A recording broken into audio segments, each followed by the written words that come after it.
ডাকসু নির্বাচন হয়তো আমাদের চোখ খুলে দিয়েছে। ফেব্রুয়ারির নির্বাচনটা কিন্তু আমাদেরকে রাজপথে থেকে আদায় করে নিতে হবে। কঠিন সময় কিন্তু পার করছি। অনেকেই ভাবেন যে ফ্যাসিস্ট বিদায় হয়েছে, এখন বাংলাদেশটা গড়ার একটি নতুন সুযোগ এসেছে আমাদের সামনে।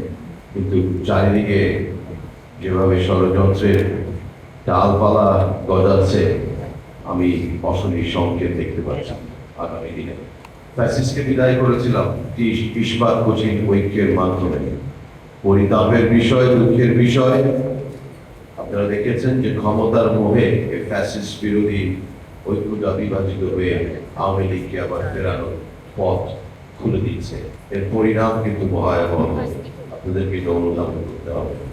আজকে আমরা নেপালে দেখেন, আমি অন্যভাবে আসছি, জেনারেশন জেনজি যাকে বলা হয়, তাদের আন্দোলনের মুখে তাদের আন্দোলনটা কি ছিল? দুর্নীতির বিরুদ্ধে। ওই কিছু সোশ্যাল মিডিয়া বন্ধ করে দিয়েছিল যেন প্রোপাগান্ডা বা সত্যটা প্রকাশ না হয়, এবং অপশাসন দুঃশাসনের বিরুদ্ধে যে আন্দোলন ছিল। শুধু প্রধানমন্ত্রী নয়, অনেক মন্ত্রীদেরকেও পালিয়ে যেতে দেখেছি, দড়িতে ঝুলে হেলিকপ্টারে যেতে দেখেছি। বাংলাদেশ থেকে প্রধানমন্ত্রী পালিয়ে গিয়েছে, কিন্তু আমরা সহনশীল আচরণ করেছিলাম। দরকার ছিল যারা ছিল তাদেরকে মেরে একেবারে দেশ থেকে বিতাড়িত করা। আমরা অনেক সহনশীল আচরণ করেছিলাম, যার ফলে আজকে তারা মাথা চারা দিয়ে উঠছে, তাই না? তো তাদের সেই অবস্থা দেখেছি। গতকাল তাদের প্রধান বিচারপতি সুশীলা কর্কি শপথ নিয়েছেন, সাথে সাথে উনি মার্চে কিন্তু জাতীয় নির্বাচনের ঘোষণা দিয়েছেন। চিন্তা করেন, নেপাল একটি ক্ষুদ্র পাহাড়ি রাষ্ট্র, সেখানেও স্বচ্ছতার জায়গাটা দেখেন। এবং সংবিধান অনুযায়ী বলা হয়ে থাকে বিশ্বের অন্যতম best constitution is in Nepal, নেপালের কনস্টিটিউশন সবচেয়ে ভালো। সেখানেও কিন্তু ওই সংবিধানের বাইরেই একটা অন্তর্বর্তীকালীন সরকার এখন ক্ষমতায় আছে, এবং সে এসেই সাংবিধানিক প্রক্রিয়াটাকে যেন দ্রুত এগিয়ে নিয়ে যাওয়া যায় সংসদটা বিলুপ্ত করেছেন এবং নির্বাচন দাবি করেছে। আন্দোলনগুলো কিসের জন্য হয়েছিল? যা আগে আমি বলেছি। বাংলাদেশে দেখেন, জুলাই আগস্টে একটি আন্দোলন হয়েছে। প্রথমে কিছু ছেলে পেলে, আমি কাউকে খাটো করে বলছি না, সরকারি বিশ্ববিদ্যালয়ে তাদের জীবনের নিশ্চয়তা, চাকরির নিশ্চয়তার জন্য আন্দোলনে নেমেছিল, কোটা সত্যতা বাতিলের জন্য, তাই না? শেখ হাসিনা এই দুঃশাসনের বিরুদ্ধে কিন্তু কথা বলেনি বিগত 16-17 বছর। তাদের নিশ্চয়তা চেয়েছিল। সেই আন্দোলন আস্তে আস্তে তারা একসময় প্রত্যাহারও করেছিল। তাদের মধ্যে বিভাজন দেখেছি। আমি জেলে ছিলাম, নির্মম এবং পাশবিক নির্যাতনের শিকার হয়েছিলাম। কিন্তু আমরা কিন্তু শেখ হাসিনার পতনের আন্দোলনের রাজপথে ছিলাম। আমরা নৈতিকভাবে সেই আন্দোলনটাকে আমরা সমর্থন দিয়েছিলাম। পরে কি দেখা গেল যে বাংলাদেশের সকল মানুষ এর ঘৃণার যে একটা বিস্ফোরণ হলো এই গণ অভ্যুত্থানের মাধ্যমে। শেখ হাসিনাকে পালিয়ে যেতে হলো, সংসদ সদস্যের পালিয়ে যেতে হলো, ওই মসজিদের খতিব, জাতীয় মসজিদের, তাকেও পালিয়ে যেতে হলো। কতটুকু অন্যায় তারা করেছিল, জান নিয়ে পালিয়ে যেতে হয়েছে। তো সেই জায়গা থেকে আমি ছন্দপতন ঘটিয়ে দিলাম। এখন আমি ছিলাম কোথায় সেটাই দিয়ে আমরা একটা আশা নিয়ে বিএনপির সাথে যুগপৎ আন্দোলনে আমরা ছিলাম, চার বিরোধী আন্দোলনে। সেখান থেকে আমরা যে একটি স্বপ্ন দেখেছি যে নতুন বাংলাদেশ করবো। বন্ধুরা, আপনারা সবাই জানেন, আমরা যুগপথে একসাথে ছিলাম।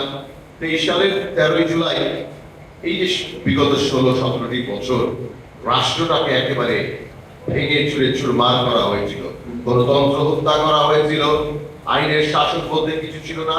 দুর্নীতিতে বাংলাদেশে তৈরি $4 বিলিয়ন, $234 বিলিয়ন পাচার হয়ে গেছিল। ব্যাংকগুলোকে একেবারে দেউলিয়া করে দেওয়া হয়েছিল। ব্রিঙ্ক অফ ব্যাংকরাপসি যেটাকে বলা হয়, একেবারে দ্বার প্রান্তে ছিল দেউলিয়াতের বাংলাদেশ।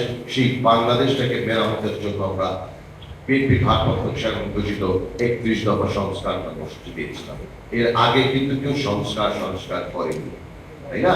কিংবা সংস্কারের চিন্তাও এইভাবে করেনি।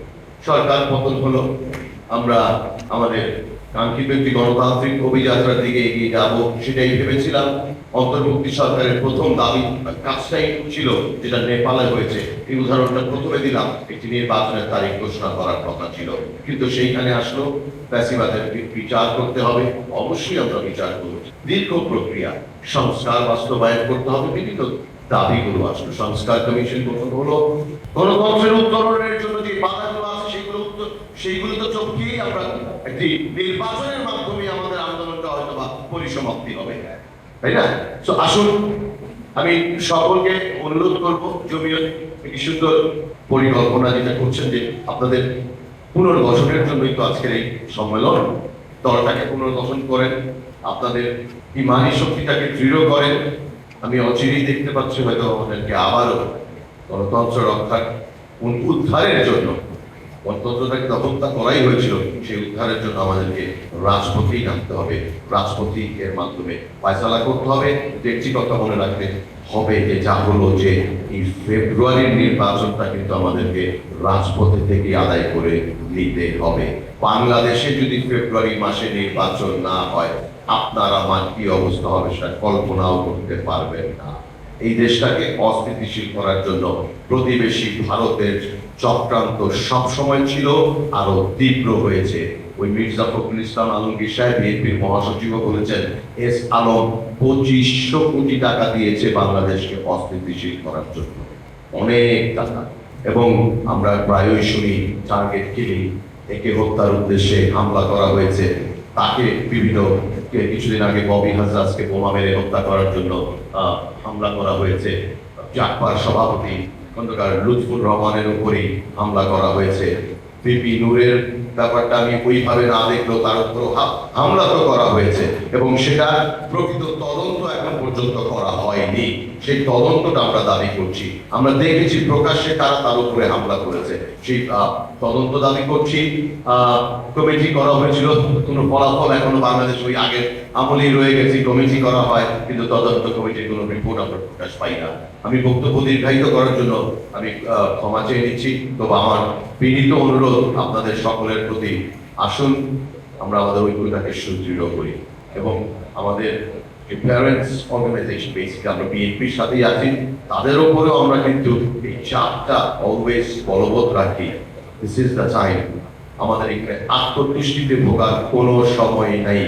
আমাদেরকে আজকে বাস্তবতা উপলব্ধি করতে হবে। জাকসু নির্বাচন হয়তো আমাদের চোখ খুলে দিয়েছে।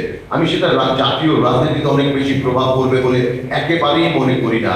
যারা ফ্যাসিস্টের শাড়ির আঁচলে লুকিয়ে নিজের পরিচয় গোপন করে রাজনীতি করেছে, বাংলাদেশের জনগণ জাতীয় নির্বাচনে তাদেরকে প্রত্যাখ্যান করবেই করবে ইনশাআল্লাহ।